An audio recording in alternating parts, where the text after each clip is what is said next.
আমাদের নবীজি হায়াতুন নবী, কবরে হায়াতে আছেন, মামাতুন নবী না।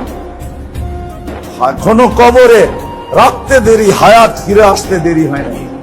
হায়াতুন নবী কবরে এখনো জীবিত। ওইখানে যে সালাম দিলে জবাব দেন, সালাম দিলে জবাব দেন।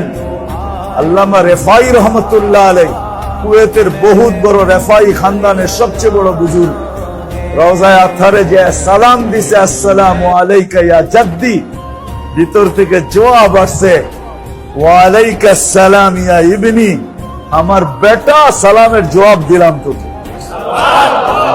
তারপরে উনি বলছেন, আসলাম তো সত্য, জবাব তো পাইলাম, হাতটা বাড়াইলে তো একটু মুসাফা করেও যেতাম।